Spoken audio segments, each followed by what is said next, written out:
किसी भी रिंग की एक्सिस के ऊपर मैग्नेटिक फील्ड कितना होगा, ये आज हम फाइंड आउट करने वाले हैं। इससे पीछे की वीडियो में हमने पढ़ा था कि कोई भी रिंग है उसके सेंटर पे मैग्नेटिक फील्ड कितना होने वाला है, और कोई करंट कैरिंग कंडक्टर होता है उससे कारण मैग्नेटिक फील्ड कितना होने वाला है। बायट्स आउट लॉ की 2 एप्लीकेशन हम डिस्कस कर चुके हैं, आज हम तीसरी करने वाले हैं। हम यहाँ पे कंसिडर करते हैं इस प्रकार से एक रिंग जिसका जो प्लेन है वो इस प्लेन ऑफ पेपर और the plane of the board के परपेंडिकुलर है। उससे पहले एक बात समझ लें, जैसे एक तो मैं ये सर्कल बनाता हूँ, ये भी सर्कल है और ये भी सर्कल है, दोनों में डिफरेंस क्या है? और दोनों में डिफरेंस ये है, इस सर्कल का जो प्लेन है, इस सर्कल का जो प्लेन है वो प्लेन ऑफ बोर्ड के और प्लेन ऑफ पेपर के अलोंग है, यानी पैरेलल है। बट ये जो सर्कल है वो ऐसे खड़ा हुआ है, तो ये जो मेरा हाथ है ये इस सर्कल का प्लेन है और ये प्लेन ऑफ द पेपर है आपका, या प्लेन ऑफ द बोर्ड है, और ये जो प्लेन है ये इसके क्या है, परपेंडिकुलर। तो ये जो रिंग हमने बनाई है ये प्लेन ऑफ द बोर्ड के परपेंडिकुलर बनाई है हमने। ये जो रिंग है जो हमने सेकंड नंबर एप्लीकेशन पढ़ी थी उसका हमने बनाया था प्लेन बोर्ड के प्लेन के पैरेलल। हम परपेंडिकुलर का केस आज ले रहे हैं। परपेंडिकुलर इसलिए ले रहे हैं क्योंकि परपेंडिकुलर से इसको सोल्व करना आसान हो जाता है, इसको डायग्राम को समझना इजी हो जाता है। ये इसका सेंटर मान लेते हैं, ये इसकी एक्सिस है, आर डिस्टेंस के ऊपर कोई पॉइंट पी है, इस पी पॉइंट के ऊपर मैग्नेटिक फील्ड फाइंड आउट करना है। इसके लिए हम क्या करते हैं, क्योंकि बायट्स-आउट लॉ पढ़ रहे हैं और बायट्स-आउट लॉ क्या करता है, करंट एलिमेंट के कारण मैग्नेटिक फील्ड करता है, तो हम यहाँ पे करंट एलिमेंट मान लेते हैं। ये इसकी रेडियस है, इसको मैं एक्स से रिप्रेजेंट कर देता हूं। ये ए पॉइंट है यहाँ पे और ये कोई करंट एलिमेंट है आइडियल। तो मैग्नेटिक फील्ड हम निकालेंगे आइडियल के कारण, इसके ऊपर आइडियल की डायरेक्शन देख लेते हैं। करंट अगर मैं ऐसे कंसिडर कर लेता हूं तो यहां आइडियल की डायरेक्शन ये है, this is the direction of ideal. Magnetic field at P B, magnetic field ये लिख देते हैं,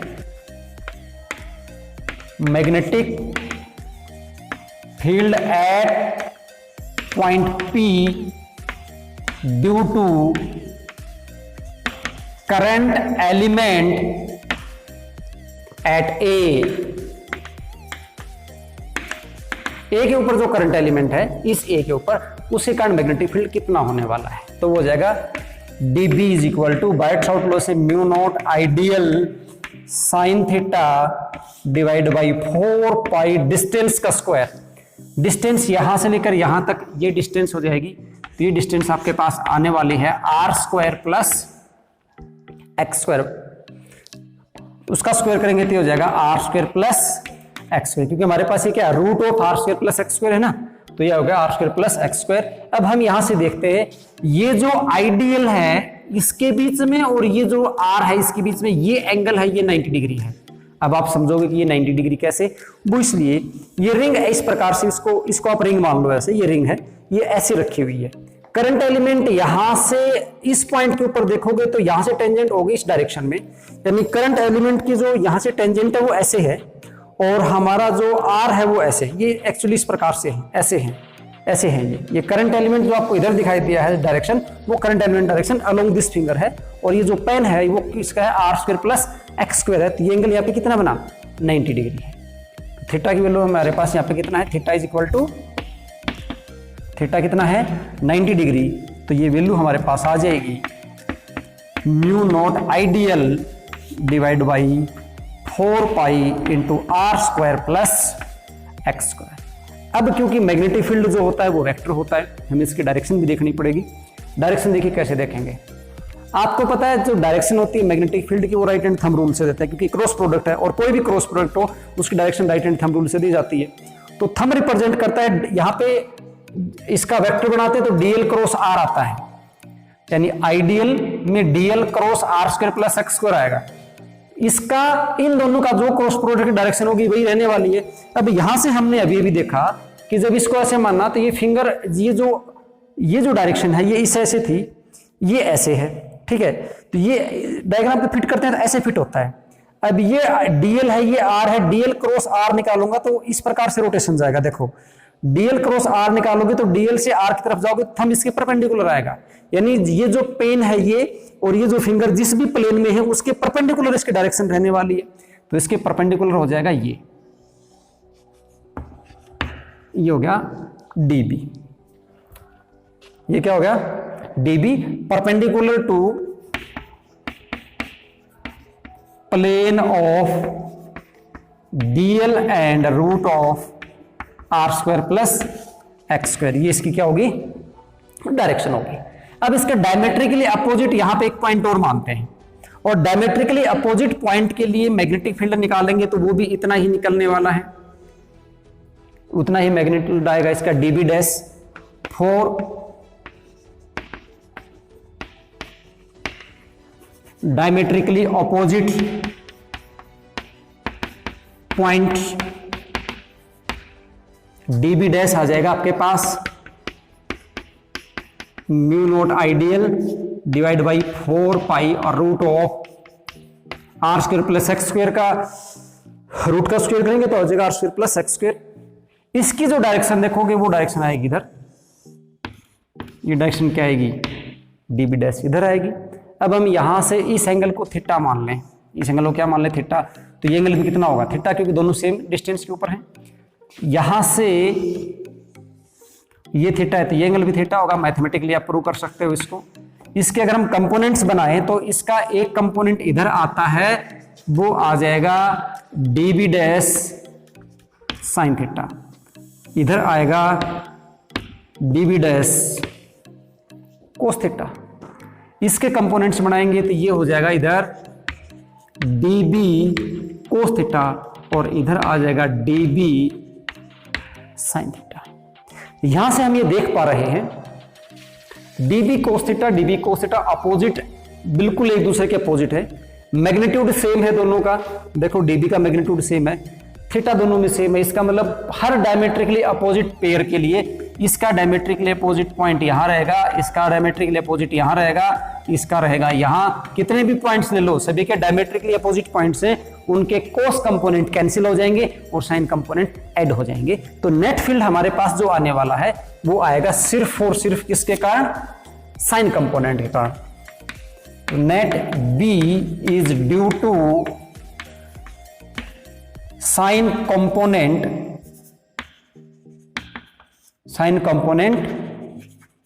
ओनली। तो इसको इंटीग्रेट कर देंगे, dB का इंटीग्रेशन हो जाएगा B, इंटीग्रेशन कितना हो जाएगा, mu naught ideal sine theta. वैसे पहले आप एक थीटा मान चुके थे, है ना, उसको पहले वाले को फाई मान लो, इसको फाई मान लेते हैं, क्या मान लेते हैं इसको, क्योंकि थीटा हम यहां पे मान चुके हैं ना, इसको मान लो फाई आप, ठीक है, ये सारे फाई एंगल हो जाएंगे, फाई डिवाइडेड बाई 4 पाई और R square plus X square. Okay, ठीक है। B is equal to mu naught I, और ये जो साइन थीटा है ये as it is divided by 4 pi R square plus X square, और इंटीग्रेशन में आ गया dl को इंटीग्रेट करोगे तो इस रिंग के ऊपर कितना आने वाला है, ये आपके पास आएगा 2 पाई x, क्योंकि इसकी रेडियस कितनी है x, तो कितना आ जाएगा आपके पास 2 पाई x। साइन थीटा की वैल्यू पुट करो। अब यहां से हम साइन देखते हैं, साइन की वैल्यू क्या होती है, साइन की होती है perpendicular divide by hypotenuse, perpendicular हो गया x, हाइपोटेन्यूज हो गया R square plus X square. तो इसकी वैल्यू हम क्या पुट कर देंगे, साइन थीटा की वैल्यू हमारे पास क्या है, एज जो साइन थीटा है वो हमारे पास है x divide by root of theta नहीं फाई, sorry phi R square plus X square है, ठीक है। साइन थीटा किसे, x divide by R square plus X square है।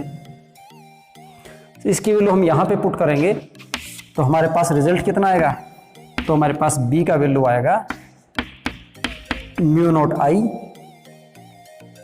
इंटू 2 पाई, साइन की वैल्यू करेंगे x और x कितना हो जाएगा, X square divided by 4 pi into R square plus X square 3/2, 1 power ये और हाफ पावर ये, यहां से पाई कैंसिल कर देंगे, 2 से ये वैल्यू कैंसिल हो जाएगी। B का वैल्यू हमारे पास आएगा mu naught I X square divided by R square plus X square 3/2। ये वैल्यू हमारे पास इस P पॉइंट के ऊपर यानी रिंग की एक्सिस के ऊपर मैग्नेटिक फील्ड की वैल्यू हमारे पास आने वाली है, mu naught I X square divide by R square plus X square 3/2। अब हम क्या करते हैं, जो हमने एक पीछे रिजल्ट पढ़ा था कि रिंग का जो सेंटर होता है, रिंग के सेंटर के ऊपर जो मैग्नेटिक फील्ड की वैल्यू होती है वो कितनी होती है? वो होती है mu naught I divided by 2 पाई, और 2 पाई नहीं 2x। x मतलब जो रिंग की रेडियस है वो, वहां पे हमने r माना था, यहाँ पे x मान रखा है। अगर हमारा ये रिजल्ट बिल्कुल सही है तो इसके सेंटर के ऊपर मैग्नेटिक फील्ड इतना आना चाहिए। वो हम कैसे फाइंड आउट कर सकते हैं? ये जो पॉइंट है, अगर इस पॉइंट को मैं यहां ले जाऊं, इस पॉइंट को कहां ले जाऊं? यहां ले जाऊं, यानी पॉइंट P को मैं यहां लाई करवा दूं तो R की वैल्यू कितनी हो जाएगी? 0। If point P lie at the centre then R is equal to 0। यहां पे R की वैल्यू 0 पुट करके देखो। अगर हम यहां पे R की वैल्यू 0 पुट करते हैं तो देखते हैं कि हमारे पास कितना रिजल्ट आने वाला है। यानी हमने पॉइंट केस रखा है, case if P lies at center then R का वैल्यू कितना हो जाएगा? 0। और R की वैल्यू मैं यहां पे 0 करता हूं तो B की वैल्यू कितनी आ रही है? तो B की वैल्यू हमारे पास आ रही है mu naught I X square divide by R हमारे पास 0 हो चुका है। ये हो जाएगा एक्स स्क्वायर 3/2, 2 कैंसिल 2, एक्स का स्क्वायर है 3 से इसका ये कैंसिल हो जाएगा। आपके पास कितना बचेगा? ये स्क्वायर कैंसिल हो जाएगा। आपके पास बचा mu naught I divided by, यहां पे 2 भी था, हम 2 लिखना भूल गए ना,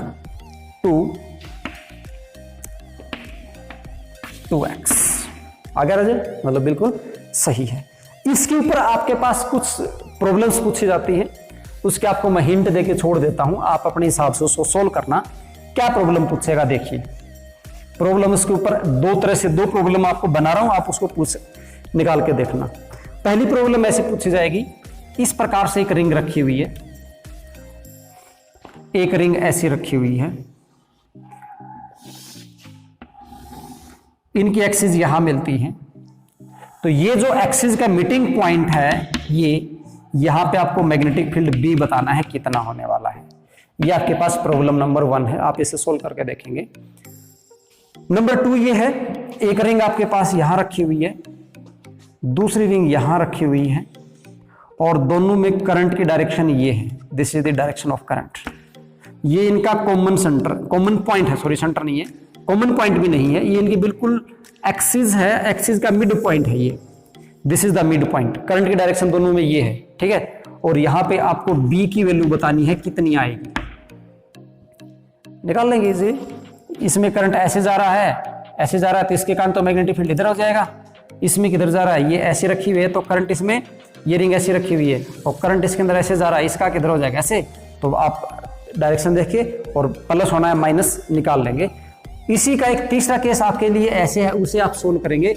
अगर ये रिंग ऐसी रखी हुई होती, एक में करंट जा रहा है एंटी क्लॉकवाइज, दूसरे में करंट जा रहा है क्लॉकवाइज, तो इनका जो बिल्कुल एक्सिस का जो सेंटर पॉइंट है यहाँ पे, वहां पे मैग्नेटिक फील्ड, यहाँ पे दोनों में एंटी क्लॉकवाइज करंट है, यहाँ पे दोनों में क्लॉकवाइज करंट है। यहाँ मैग्नेटिक फील्ड निकालना है आपको, यहाँ मैग्नेटिक फील्ड निकालना है।